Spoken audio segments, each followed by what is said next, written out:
మన కాదంబరి సిల్క్స్ లో flat 50% discount and 25,000 purchase మీద 2 కంచి కాటన్ సారీస్ ఉచితం.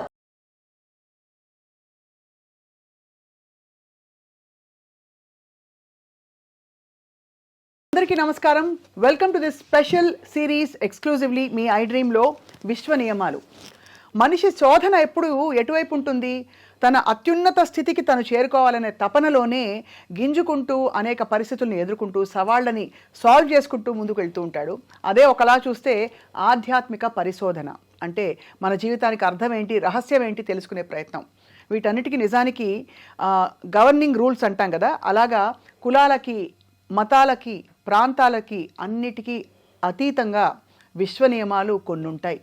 వాటిని బట్టే మన జీవితం, వాటి పరిస్థితులు అని చెప్పి పెద్దలు చెప్పారు.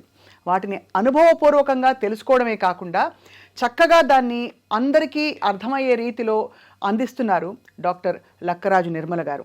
ఆధ్యాత్మిక శోధకులుగా, రచయిత్రిగా, అలాగే యాక్టివిజంలో అనేక విషయాలపై వక్తగా కూడా వారికి చాలా మంచి పేరుంది. ఇవాళ విశ్వ నియమాలు అంటే ఏమిటి, ఎక్కడ పుట్టాయి, భగవద్గీతకి విశ్వ నియమాలకి ఉన్న సంబంధం ఉందా తెలుసుకుందాం. నమస్కారం డాక్టర్ నిర్మల గారు. సో విశ్వ నియమాలు అనగానే మనకి లా ఆఫ్ అట్రాక్షన్, సీక్రెట్ ఇవన్నీ ఏమైపోయాయంటే అమెరికా నుంచి వచ్చేసరికి కొత్త విషయం ఏదో వింటున్నాం అనిపించింది. మీరేమంటారు? అది కొత్త విషయమా, పాత విషయం మళ్ళీ మనం వెలికి తీసామా? అదన్నీ పాతవే. ఏంటంటే మన దగ్గర ఉండే భాండాగారాన్ని, జ్ఞానాన్ని అమెరికా వాళ్ళు మన మీద పర్యటన చేసినప్పుడు మన సబ్జెక్టుని తీసుకెళ్ళిపోయారు వాళ్ళు. మన భగవద్గీతలో ఉన్నది అట్రాక్షన్ ఆఫ్ లా, కానీ ఆ సబ్జెక్ట్, ఆ పార్ట్ ఒక్కటి యూఎస్కి వెళ్ళిపోయింది. అవి అందుకే మనకి ఇంగ్లీష్లో ఉన్నాయి. విశ్వరూప సందర్శనలో ఉన్నటువంటి సబ్జెక్టే ఇది. అట్రాక్షన్ ఆఫ్ లా వాళ్ళు ఇంకేవేవో పేర్లు పెట్టుకున్నారు. అవన్నీ కూడా భగవద్గీతలో ఉన్నదే. ఈ విశ్వ నియమాలు అనేదాన్ని నాకు ఒక 10 సంవత్సరాల క్రితం, అంటే నేను మెంటల్లీ రిటార్డెడ్ స్కూల్ రన్ చేశాను కదమ్మా.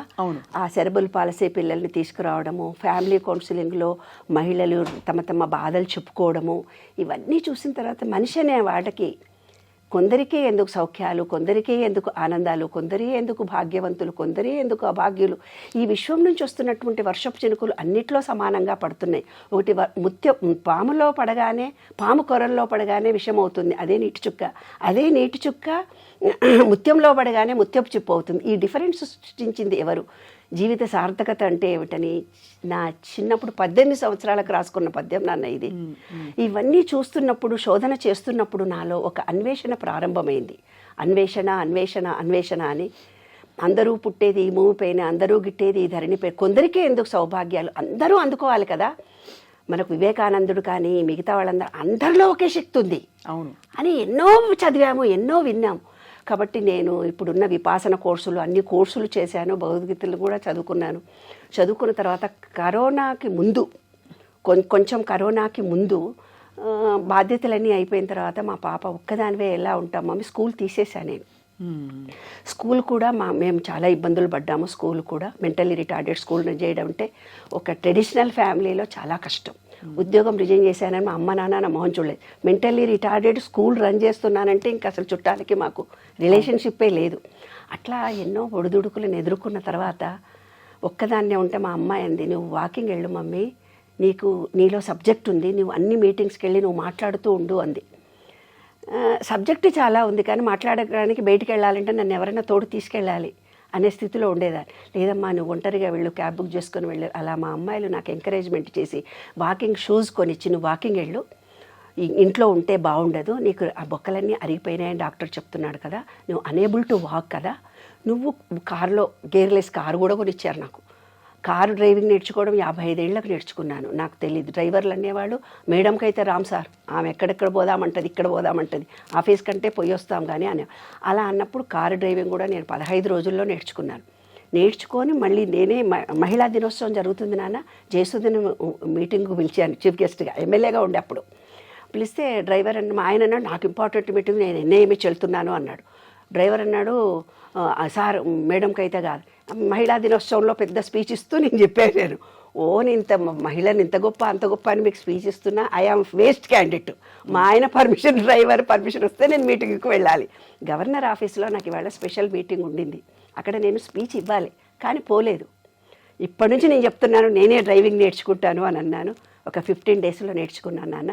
నేర్చుకున్న తర్వాత రెండో విషయం ఏంటంటే వాకింగ్ వెళ్ళు మమ్మీ అన్నారు మా పిల్లలు అని షూస్ కొనిచ్చి తెచ్చిచ్చింది. యూఎస్ నుంచి వచ్చి పెద్ద పాప. మెల్లిగా కార్ డ్రైవ్ చేసుకుంటూ పొద్దున 5:30కి పోవడం మొదలుపెట్టాను ఉస్మానియా యూనివర్సిటీకి. మంచిగా రష్ ఉండదు, చక్కగా ఉంటుంది. మంచిగా 4:30కి వెళ్ళేదాన్ని ఫస్ట్ స్టార్టింగ్లో. అలా ఉస్మానియా యూనివర్సిటీలో నాకు ఎంఎస్సీ ఫిజిక్స్ వస్తే మా వాళ్ళు నన్ను చదివించలేదు, ఇంకా చదువుకునే అవకాశాలు నాకు రాలేదు. కానీ ఉస్మానియా యూనివర్సిటీ బయట ఆ గార్డెన్లో విశ్వ నియమాల మీద నేను రీసెర్చ్ చేశాను 10 ఏళ్ళు.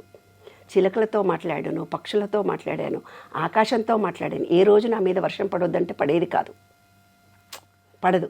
అక్కడ వాకింగ్లో 200 కిలోమీటర్ల 200 ఎకరాల్లో ఒక అడవి చేశారు. నేనేమో ల్యాండ్స్కేప్ గార్డెన్ చుట్టూ తిరిగేదాన్ని, లోపలికి వెళ్ళేదాన్ని కాదు. అక్కడ గార్డెన్ వాళ్ళందరూ ఏమన్నారంటే మేడం చాలా బాగుంటుంది, మీరు లోపలికి కూడా వెళ్ళొచ్చు అని. అమ్మో నేను రాను బాబు, అక్కడ గాజులు గిన వేసుకుంటాను, లోపలికి రాను అన్నాను. ఏం కాదు మేడం. సెక్యూరిటీ అటు ఇటు 3 వైపుల 3 సెక్యూరిటీ పోలీసులు ఉంటారు. ఒక ఊరి కుక్క రావడం మొదలుపెట్టాడు నా వెనక.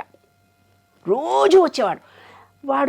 వాడికి ఇంజక్షన్లు తీయరు, వాడేమో మీద పడి ప్రేమిస్తున్నాడు, నన్ను మీద పడి ముద్దు పెట్టు. మామూలుగా కుక్కలు చాలా వెంటబడతాయి, కానీ కొంచెం దూరం వచ్చి వాసన చూసి ముద్దు పెట్టుకోనో నా చుట్టూ తిరిగో వెళ్ళిపోతాయి. కానీ వీడు అలా కాదు. నేను ఏ టైంలో 2 గంటలకు వెళ్ళినా వస్తాడు, 6 గంటలకు వెళ్ళినా వెళ్తాడు, 4 గంటలకు వెళ్ళినా వస్తాడు. హారన్ కొట్టగానే బయటకు వచ్చేస్తాడు. నేను కూర్చుంటాడు. 5 కిలోమీటర్లు వెళ్ళినా, 6 కిలోమీటర్లు వెళ్ళినా, 10 కిలోమీటర్లు వెళ్ళినా నాతో తిరుగుతాడు వాడు. అలా తిరుగుతూ నాతో వస్తున్నప్పుడు నేను కారులో కూర్చున్నాక నేను వెనక్కి చూస్తే ఏడుస్తూ ఉంటాడు. అలా నా వెంట రోజూ పడుతున్నాడు. నేను అనుకున్నాను సెక్యూరిటీ బాగా కొట్టించాను వాడిని, బెదిరించి పంపించేసే నాన్న, నాకు కుక్కల మీద పడితే టీటీ ఇంజక్షన్ తీసుకోకపోతే నాకేమన్నా జబ్బు వస్తుంది. వాడు కొట్టిస్తే వాడు నాకంటే ముందే ఇంటెలిజెంట్, నాకంటే ముందే నేను పోయే దారిలో అక్కడ నిలబడి మళ్ళీ నాతో వచ్చేవాడు. అదొక విచిత్రమైన అనుభూతి. ఫోటోలు వీడియోలు ఉన్నాయి. మా ఫ్రెండ్స్ చాలా, మా అమ్మాయిలు ఏమన్నారు, నీకు ప్రియుడు మమ్మీ, పూర్వజన్మలో వాడు నిన్ను వదిలేడు అని అన్నారు. ఈ వాకర్స్ అందరు అన్నారు, మేడం మీరు ఆ రోజు విషయంలో ఒక మాట అన్నాను గుర్తుందా, నేను ఒంటరిగా రాలేను, నేను ఒక్కదాన్ని వస్తానని, నీకు తోడుగా పంపించాడని. వాడిని కాలభైరవా అని పొద్దుగా పేరు పిలుచుకుంటానా. ఏ టైంలో నేను హారన్ కొట్టినా వస్తాడు. నేను 2 నెలలు, ఒక 10 రోజులు మా అమ్మాయి వాళ్ళ ఇంట్లో ఉండి నేను వెళ్ళకపోతే కన్నీళ్లు పెట్టుకొని ఏడ్చి మారాన్ చేస్తాడు. నేను కారులో వెళ్ళిన తర్వాత కళ్ళ నీళ్ళు పెట్టుకొని అలా నేను కారులో నుంచి చూస్తుంటే కనిపిస్తాడు అలా ఏడుపు. ఇదంతా మీరు అప్పటికప్పుడు మీకు అనిపించేదా, స్ఫురించేదా? అప్పుడు నుంచి కాలభైరవ అని అప్పుడు ఈ విశ్వానికి చెప్పుకున్నాను అనమాట. విశ్వమా థ్యాంక్ యూ వెరీ మచ్, ఎంత గొప్ప మనిషి. మా ఆయన అంటాడు, వర్షాకాలంలో ఎందుకేని వెళ్తున్నావు, వర్షంలో తడిసిపోయి వస్తావు, అందరూ ఇండ్లలో ఉంటే నువ్వు ఎందుకు వెళ్ళావు. నేను పడొద్దనుకున్నా పడలేదండి. నేను 15 ఏళ్ల నుంచి వాకింగ్ వెళ్తున్నా, ఒక్కరోజు వర్షం పడదండి.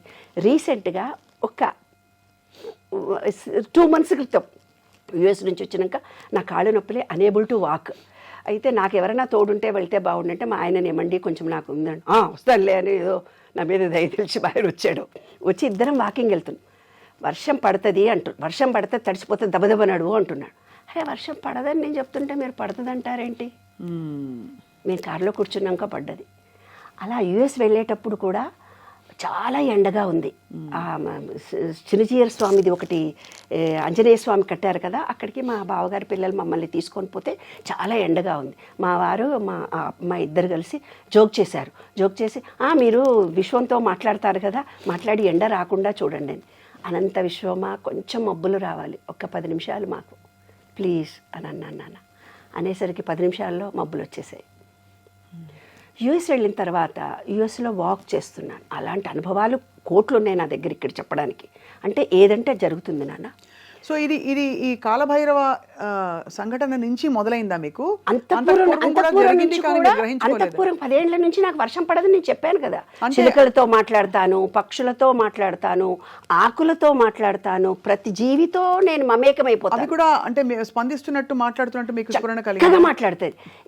ఒక వృక్షాలతో మనం మాట్లాడుతున్నప్పుడు నాన్న ఒక చల్లగాలి వచ్చి కౌగిలించుకుంటుంది.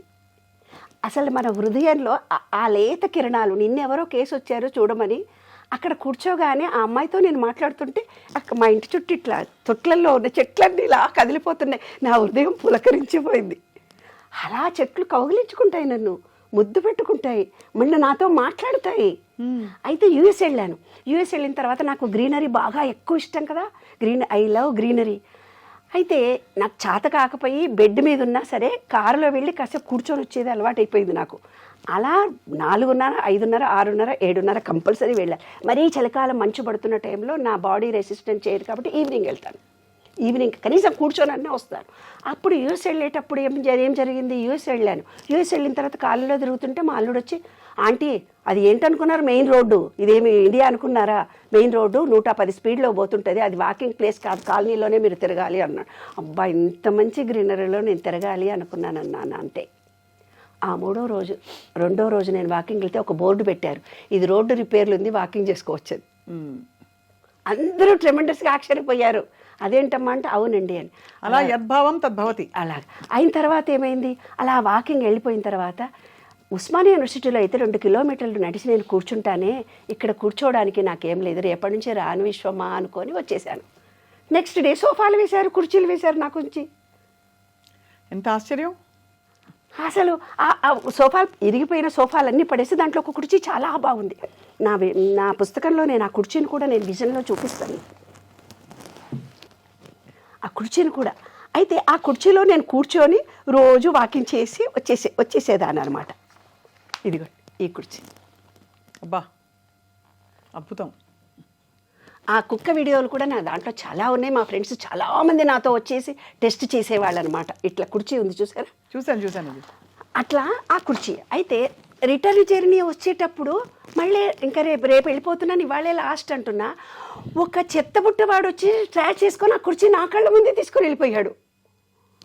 అయ్యో విశ్వమా, నీకు నాకు ఎంత అనుబంధము, నన్ను చెట్టు కింద కూర్చొని తాంబూలాలు ఇచ్చి ఆశీర్వదించావే, చెట్లన్నీ ఆకులన్నీ ఎర్రగా మారిపోయి, ఆకుపచ్చగా మారిపోయి, పసుపచ్చగా మారిపోయి, బుగ్గల కన్నీళ్లు కారుస్తూ, ఎర్రటి కన్నీళ్లు కారుస్తూ ఎర్రగా మారి, ఎల్లోగా మారి, ఎండుటాకులే నా కాళ్లకు పాదాభివందనం చేస్తున్నారా? రేపటి నుంచి సీజన్ కూడా మారిపోతుందట కదా, కన్నీళ్లతో ఏడ్చి గడ్డగట్టుకుపోతుందట కదా, ఆ కాలనీలో ఎవరు బయటికి రారట కదా, నా కోసం మీరు ఏడవకండి, మీకు నాకు ఉండే అనుబంధం గొప్పదని ఒక మంచి కవిత రాసుకున్నది దాంట్లో. ఇది కేవలం ఈ స్ఫురణంతా డాక్టర్ నిర్మల గారు, ఇది కేవలం మీ కవి హృదయమా, ఇది వాస్తవం అంటారా? 100% కరెక్ట్ జరుగుతుంది నాన్న. అందరికీ జరుగుతుందంటారా? అందరికీ జరుగుతుంది నాన్న. మనం ఎందుకు మిగతా వాళ్ళు గ్రహించలేకుండా ఉన్నారు? ఎందుకో చెప్తాను. ప్రతి వాళ్ళ కోసమే ఈ విశ్వ నియమాలనే పుస్తకం నేను రాసింది. భగవద్గీత ఎంత గొప్పదో, భగవద్గీత గొప్పది చదవండి అంటే నాలాంటి ఆమెకి అర్థం కాదు. ఎందుకు అర్థం కాదు? మనకు సంస్కృతం రాదు. ఈ జనరేషన్లో అసలే తెలుగే రాదంటే సంస్కృతం ఏమొస్తుంది? భగవద్గీత దగ్గరికి మనం వెళ్ళరు. కాబట్టి అతి సులభంగా తెలుగులో ఇంగ్లీష్ టర్మినాలజీలో విశ్వరూప సందర్శనలో చెప్పిన ప్రతిదీ కూడా విశ్వ నియమాల్లో టర్మ్స్ అండ్ కండిషన్స్. ఇవాళ 2000 ఫోన్లు వచ్చినాయి మీ మీడియా ద్వారానే. నాకు ఈ కష్టాలు ఉన్నాయి, ఆ కష్టాలు ఉన్నాయి, మాకు ఈ బాధలు ఉన్నాయి, ఫైనాన్స్ ప్రాబ్లమ్స్ ఉన్నాయి, నాకు పిల్లలు పుట్టడం లేదు, పెళ్ళిళ్ళు కావట్లేదు, ఒకడైతే నాకు పెళ్ళాని దగ్గరికి పోతే భయమేస్తుంది, నేను ఫెయిల్యూర్ అయ్యాను ఒక అమ్మాయి దగ్గర అని. అలా జీవితంలో పిల్లలు పుట్టలేదనేవాళ్ళు, కష్టాలు ఉన్నాయనేవాళ్ళు, కన్నీళ్ళు ఉన్నాయి, బాధలు అందరికీ ఈ మీడియా ద్వారానే చెప్తున్నాను నాన్న. ఎందుకంటే ఈ 45 ఏళ్ళు నేను ఎన్నో కేసులు, యూఎస్లో 2000 కేసులు చేశాను. ఒక అమ్మాయికి ప్రెగ్నెన్సీ 9 నెలలు, అమ్మ మీరు కౌన్సిలింగ్ చేస్తారు కదా, మా అమ్మాయి డిప్రెషన్లోకి వెళ్ళిపోయిందని చెప్పాడు ఒక ఫాదర్ ఫోన్ చేసి. చెయ్యి పైకి వచ్చిందట, పిన్న కిందుకుందట, తల్లో బిడ్డ ఇద్దరే ఉంటారట, పిల్ల డిప్రెషన్లోకి వెళ్ళిపోయింది, ప్లీజ్ అన్నాడు. నేను పరిగెత్తుకుంటూ వెళ్ళిపోయి ఆ అమ్మాయిని అడిగా, ఏరా నాన్న నీకు నా మీద నమ్మకం ఉందా అని అడిగా. అంటే నమ్మకం ఉంది, లలితా పారాయణము, విష్ణు మెడిటేషన్ చేయిస్తున్నారు కదా అని. అయితే విను, ఆ టయానికి కాలో చెయ్యో అడ్డమో నిలువో ఉంది, దాని గురించి నువ్వు ఎందుకు ఆలోచిస్తావే, నన్ను నమ్మేవా లేదా? ఐ బిలీవ్ ఆంటీ అని. చూడు కరెక్ట్, నువ్వు లలితా పారాయణం పెట్టుకొని వాకింగ్ చేయి, వేడి నీళ్ళు కాచి, ధనియాల కషాయం కాచి, నెయ్యి వేసి 3 సార్లు అమ్మాయికి ఇవ్వండి, రేపు పొద్దున నార్మల్ డెలివరీ అవుతుంది. ఏంటి ఊరికే భయం అంటారమ్మా అన్నాను. అంతే, నార్మల్ డెలివరీ అయింది. కాలనీ వాళ్ళు వచ్చి నా కాళ్ళు మొక్కుతున్నాను, నువ్వేం చేసావా అంటే ఏం చేయలేదు.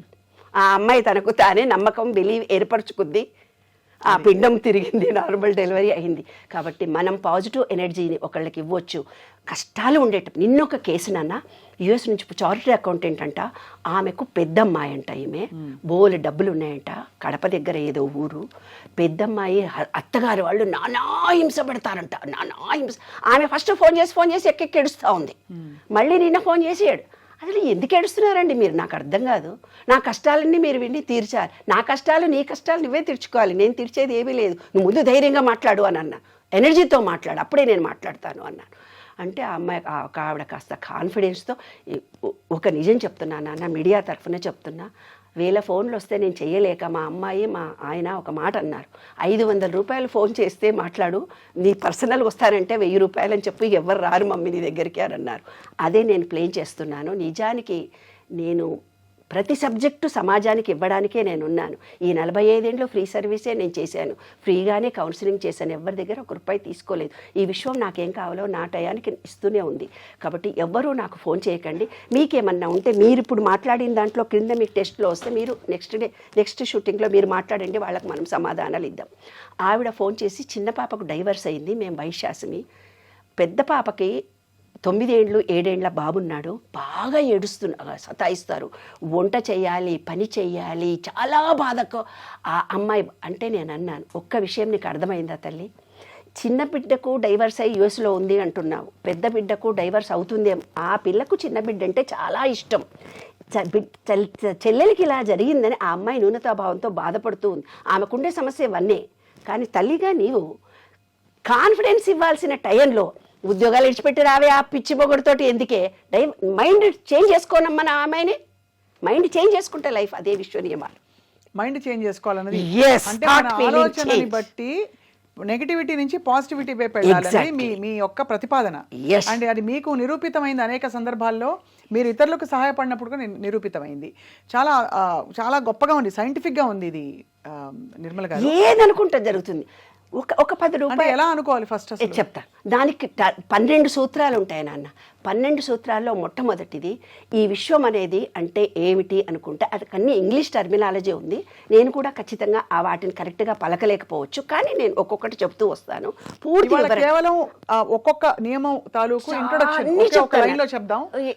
రాబోయే ఎపిసోడ్స్ లో మనం దాన్ని విపులంగా డిస్కస్ చేద్దాం. ఎస్, ఏం లేదు. ఈ విశ్వము అంటే పంచభూతాలతో నిర్మితమైందని భగవద్గీతలో చెప్పింది, నేనేం స్వయంగా చెప్పట్లేదు. మన శరీరంలో పంచభూతాలు నాడులు అని. ఆ కాలంలో సంస్కృతం టెర్మినాలజీలో మూలాధారము, స్వాదిష్టము, మణిపూరకము, విక్రము అని పేర్లు పెట్టారు. అప్పుడు మీరు సెల్ ఫోన్లో ఐఫై, నెట్ ఏవేవో చెప్తుంటారు, డెస్క్ అంటుంటారు, ఏవో పేర్లు చెప్తారు కదా. ఆ కాలంలో సంస్కృతం పేర్లు ఇవి, ఈ కాలంలో మీ ఇంగ్లీష్ పేర్లు ఇవి, అంతే తేడా. టర్మినాలజీ ఏం తయారైందో, విశ్వము అంటే ఏంది, విష్ణు సహస్రనామాల్లో విష్ణు సృష్టికారో భూత భవ్య భవత్ప్రభు భూతాత్మ భూత భావన భూతాత్మ పరమాత్మ చ ముక్తానాం పరమాంగతి అంటే విశ్వం మొత్తం వ్యాపించి ఉన్నాడు, ఆయననే నారాయణుడు. ఇంకొక చిన్న ఉదాహరణ చెప్పి మనం విశ్వంలో పంచభూతాలు బయట ఉన్నాయి, మనలో కూడా పంచభూతాలు. ఒక ఉదాహరణ చెప్తాను అందరికీ అర్థమయ్యేటట్టుగా. మీరెవ్వరూ కష్టపడాల్సిన అవసరం లేదు, బాధపడాల్సిన అవసరం లేదు. మీకున్న ప్రాబ్లమ్స్ మొత్తం నేను గ్యారెంటీ ఇస్తున్నా. విశ్వరూప సందర్శన ఇది విశ్వ నియమాలను పూర్తిగా అర్థం చేసుకొని మీలో ఎనర్జీ లెవెల్స్ని పెంచుకోండి. హ్యాపీగా, ఆనందంగా, సంతోషంగా ఉండొచ్చు. ఎనర్జీ లెవెల్స్ అంటే ఎలా ఉండాలి అంటే, మా అమ్మాయి అంటుంది, నువ్వు స్పీడ్గా మాట్లాడతావు మమ్మీ వీడియోలో, కాస్త మెల్లిగా మాట్లాడొచ్చు కదా అని. అంటే వినండి, నేను అదేంటంటే బుధ అంటే గాలి అంటే స్పీడ్ ఎక్కువ, కాబట్టి నా మాట స్పీడ్గా వస్తుంది అంతే నాన్న, అంతకంటే ఇంకేం లేదు. అందులో ప్రేమతో నిండింది, స్పందనతో నిండింది, కాబట్టి ఇన్ని వేల హృదయాలని టచ్ చేయగలుగుతున్నాను. అవును, ఎస్. కాబట్టి విశ్వ నియమాలు మీ ప్రతిపాదన ఏమిటి? అందరూ తెలుసుకుని వాళ్ళకు వాళ్ళు ఆనందమయమైన జీవితాన్ని ఏర్పరచుకోవాలనా? ఎస్. ఎందుకంటే అన్నీ మనకి ఇప్పుడు భగవంతుడే సాక్షాత్కరిస్తే విశ్వ నియమాల పూర్తిగా ఆకలింపు చేసుకోవడం అంటే భగవద్ దర్శనమే కదా ఇంచుమించది. అలాంటి దర్శనం జరిగాక ఇంకేది కోరేది, ఇంకా ఏది అడిగేది బూడిది ఇచ్చేవాడిని అంటే అంత మాయా మోహము. మనమే ఆ ఫ్రీక్వెన్సీలోకి వెళ్ళామని తెలుసుకున్నాక ఇంకేం అడుగుతాం అల్పంగా, నాకు ఇది ఇవ్వు, చాక్లెట్ ఇవ్వు, బిస్కెట్ ఇవ్వు, కొత్త డ్రెస్ ఇవ్వు, లేకపోతే నన్ను ఫలానా వాళ్ళు మెచ్చుకోవాలి, ఇవన్నీ అడగం కదా. అసలు అడగక్కర్లేదు నాన్న. మీకు మీరే స్వయంగా అతి సరళమైన భాషలో అనుభవాలను జోడించి ఎనర్జీ లెవెల్స్, థాట్, ఫీలింగ్ ఎలా చేంజ్ చేసుకోవాలో చెప్తాను. శివుడి పూజారులు ఎలాగుంటారు మీరు చెప్పున్నాను. శివాలయంలో పూజారులు ఎలాగుంటారు? బొద్దుగా ముద్దుగా లావుగా ఉంటారు. మీరు బాగా గమనించుకోండి. అవునా? శివాలయంలో ప్రతి వాళ్ళు వీడియో చూస్తున్న వాళ్ళందరూ కూడా చూడండి. శివుని పూజ చేసేవాళ్ళు బొద్దుగా ముద్దుగా పొట్టిగా ఉంటారు, వినాయకుడు రూపంలో ఉంటారు. అవునా లేదా? కొంచెం పొట్టెత్తుగా అలా ఉంటారు. అదే లక్ష్మీనారాయణుడి గుడిలో పూజలు చేసేవాళ్ళు సన్నగా పొడుగ్గా ఉంటారు. ఇదొకటి మనకు చాలు. ఎందుకు అనంటే శివలింగంలో ఉండేది బ్రహ్మ విష్ణు మహేశ్వరులు. ఈ విశ్వం మొత్తం వ్యాపించి ఉండేది లక్ష్మీనారాయణుడు. అమ్మవారి స్వరూపం ఒకటి ఉంది. అయితే ఈ ప్రకృతి మొత్తం స్త్రీ పురుష లక్షణాలకు జోడించి ఉంది. అదే అర్ధనారీశ్వరి తత్వం. అర్ధనారీశ్వరిని సూచించడంలో ఈ ప్రకృతి మొత్తం స్త్రీ పురుష లక్షణాలు కలిసి ఉన్నాయి. అదే విశ్వరూప సందర్శనలో ఒకటి. లాస్ట్ది ఇది స్త్రీలింగము పురుషలింగము కలిసి ఉండడము అనేది. ఫస్ట్ది ఏంటి? ఫస్ట్ది ఒక్కటే కొంచెం ఇంట్రడక్షన్ ఇస్తాను ఇవాళ. ఎందుకంటే ఇది చాలా అర్థం కావాలి కదా, అర్థం కావాలి నాన్న ఇది. ఎందుకంటే అర్థం అవడం మాత్రమే కాదండి, ఇది ఎలా అర్థం చేసుకుని ఎలా పాటించాలి, దానికి మనం ఏ సాధన చేయాలో కూడా చాలా ఇంపార్టెంట్. ఎందుకంటే అది కేవలం ఇక్కడి నుంచి కాదు, ఇక్కడి నుంచి రావాలి మిషన్.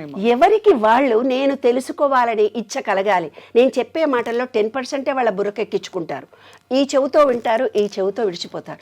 హృదయంతో విన్నవాళ్ళు ఏం చేస్తారంటే ఆహా అని పెట్టుకుంటారు కొంచెం సేపు. తర్వాత హృదయము మనస్సు లగ్నం చేసుకొని విన్నవాళ్ళు సబ్కాన్షియస్నెస్లో థాట్ ఫీలింగ్ను చేంజ్ చేసుకోగలుగుతారు. కాబట్టి వినేవాళ్ళు 1కి 2 సార్లు ఈ వీడియోను వినాలి. ఒక్కసారి వినగానే విన్నట్టుగా అర్థమైనట్టుగా అనిపిస్తుంది. ఏదైనా నేను చెప్పబోయే సబ్జెక్టు కూడా అంతేనన్న, ఒక్కసారి వినగానే తెలిసినట్టు అనిపిస్తుంది.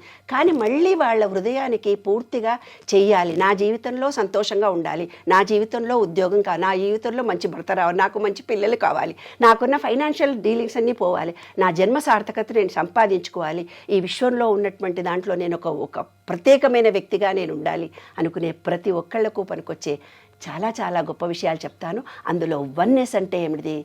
పంచభూతాలు బయట ఉన్నాయి, మనలో కూడా పంచభూతం బయట ఒక ఎనర్జీ ఉంది, మనలో ఒక ఎనర్జీ ఉంది. ఆ రెండింటిని సింక్ చేసుకోవాలి. అంతా ఒకటి, లోపల బయట అంతా ఒకటే ఏకత్వంతో కలిగి ఉన్నామనేది భగవద్గీతలో విశ్వరూప సందర్శనలో చూపించాడు ఆయన. అది వన్నెస్. ఎంత గొప్పగా చెప్పారు. అంటే నిజంగానే యూనివర్సల్ ఎనర్జీతో మన ఎనర్జీని ఎప్పుడైతే మనం సింక్ చేస్తామో అప్పుడు అది సాక్షాత్కారం అవ్వడానికి మన సంకల్పాలు ఇంకా ఒక అనువైన పరిస్థితి వస్తుంది. Energy levels, oneness. ఇది ప్రాథమిక సూత్రం అండి, ఫస్ట్ సూత్రమా విశ్వనియమాలు? ఎస్. దాని గురించి ఇంకా డీటెయిల్స్ మనం తెలుసుకుందాం. ఇలాగే మీరు విశ్వనియమాలు తెలుసుకున్న క్రమంలో మీరు ఎప్పుడైనా మీకోసం ఏమన్నా కోరుకున్నారా? అంటే ఈ వర్షం పడడం ఇవన్నీ కాకుండా. అమ్మో, సీక్రెట్గా చెప్పేస్తే మా ఇంటికి రేపొద్దున అందరు దొంగలా చెప్తారే బాబు. అంతే. ఏం కోరుకున్నారంటే కరోనా టైంలో నేనేమనుకున్నాను, ఆడపిల్లలందరికీ ఎండి కంచాలు ఎండి చెంబులు పెట్టేశాను. కనీసం ఒక ఎండి గ్లాసు లేదు నాకు తాగడానికి. డైనింగ్ టేబుల్ మీద 2 ఎండి కంచాలు 2 గ్లాసులు, టిఫిన్ తినే ప్లేట్లు 2 మా ఇద్దరికి, నాకు మా వారికి, తర్వాత ఓట్స్ వేసుకోవడానికి 2 ఎండి బౌల్స్, దేవుడి గదిలో అన్నీ ఎండి కలశాలు, ఎండి చెంబులు, ఎండి దీపాలు అన్నీ ఉంటే బాగుంటుంది నాన్న. అంతా వెండితో బాగా అదిరిపోవాలి మన ఇల్లంతా. ఇదంతా శక్తితో కూడుకున్నటువంటి శక్తి క్షేత్రంలో నేను ఉంటున్నాను కదా. వెండి బంగారం అనేది కూడా ఒక ఎనర్జీ నాన్న. ఆ ఎనర్జీని మనం ఆకర్షించాలంటే అంత ఎనర్జీ లెవెల్స్ని మనం పెట్టాలి.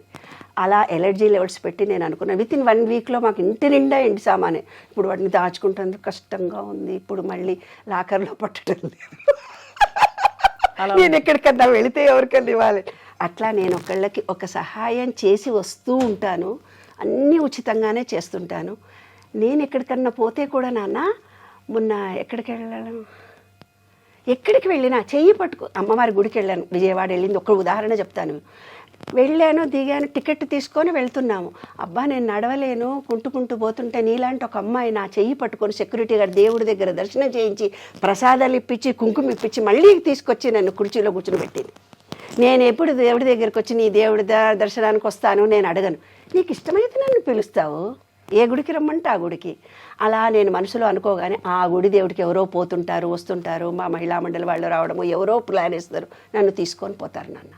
మినిట్ టు మినిట్ ఆ విశ్వంతోటే బతుకుతున్నాను, ఆ విశ్వ చైతన్య శక్తితోటే ఆనందిస్తున్నాను. నా చిరకాల వాంఛన నా విశ్వ నియమాలను ప్రపంచవ్యాప్తం చేయాలని, ప్రతి వాళ్ళు ఆనందంగా సంతోషంగా ఉండాలని, ఈ ప్రేమ విశ్వవ్యాప్తమైన నా ప్రేమను అఖండంగా నిలిచిపోవాలని. భగవద్గీత కంటే గొప్ప గ్రంథం అండి నాన్న ఇది. అందులో నేను శ్రమపడి నేర్చుకున్నవి అనుభవించినవి మీకు అందరికీ చెబుతున్నాను. అందరు అంటారు అసలు మీరు అనుభవిస్తే కదా మాకు చెప్పాలి అంటారేమో అని నాకు భయం. సంకల్పంలో లేదు ఫలం, ప్రయత్నంలోనే సఫలం, కల్పనలో నిద్రించక యత్నంతో సాధించిన నేను అనుభవంగా పొందిన జ్ఞానాన్ని మీకు ఇస్తున్నాను. అది విశ్వ నియమాలు. ఇక చివరికి ఒక ప్రశ్న డాక్టర్ నిర్మల గారు, ఇది అందరికీ వర్తిస్తుందా? కేవలం ఒక ధర్మం ఒక ప్రాంతం వారికి మాత్రమేనా? క్రిస్టియన్స్ అయినా ముస్లిమ్స్ అయినా చర్చికి వెళ్ళే వాళ్ళైనా కులమతాలకు అతీతంగా అసలు చిన్న పెద్ద స్త్రీ పురుష ఏ సంబంధం లేదు. ప్రతి జీవి ఒక ఎనర్జీతో ఉంది. మనం కూడా ఎనర్జీ లెవెల్లో ఉన్నాం. ఆ ఎనర్జీ లెవెల్స్ మన ఎనర్జీ లెవెల్స్ కలిస్తే మనం ఏమనుకుంటే అది జరుగుతుంది. మన థాట్ ఫీలింగ్ చేంజ్ చేసుకోవాలి. ప్రేమ కలిగి ఉండాలి, విశ్వాసం ఉండాలి. ప్రేమ కలిగి ఉండాలి, విశ్వాసం ఉండాలి. ఇవి రెండు నేను చెప్పే సూత్రాలు. ప్రేమ ఎవరి పట్ల? ప్రతి జీవి పట్ల ఉండాలి. ఆకుల పట్ల, వసుదైక చెట్ల, ప్రేమ. విశ్వంలో విశ్వైక ప్రేమ. ఆ విశ్వైక ప్రేమ ఫ్రీక్వెన్సీలో మనం ఉన్నప్పుడు ప్రేమ నమ్మకము అది పొందే శాంతి ఆటోమేటిక్గా వచ్చింది. శాంతి ఎప్పుడైతే మీలో వస్తుందో మీరు ఏం కోరుకుంటే జరుగుతుంది. చాలా అద్భుతంగా ఉంది. నేర్చుకోవడానికి చాలా గొప్ప ఒక కొత్త అధ్యాయం ప్రతి వారి జీవితంలో మొదలు పెట్టడానికి ఒక అవకాశం ఇస్తున్నారు డాక్టర్ లక్కరాజు నిర్మల గారు. సో రాబోయే ఎపిసోడ్స్లో మనం ఒక్కొక్క నియమాన్ని పరిశీలించి విపులంగా అర్థం చెప్పి దాని పరమార్థం, ఆంతర్యం, దాన్ని ఎలా పాటించాలి, ఎలా మనసు మైండ్ మార్చుకోవాలి అని, మైండ్ ఓవర్ ఎవ్రీథింగ్ ఎల్స్ అనే ఒక విషయాన్ని పరిశోధిద్దాం. ధన్యవాదాలు డాక్టర్ లక్కరాజు నిర్మల్ గారు. చాలా ధన్యులయ్యారు. Very much. ఓకే.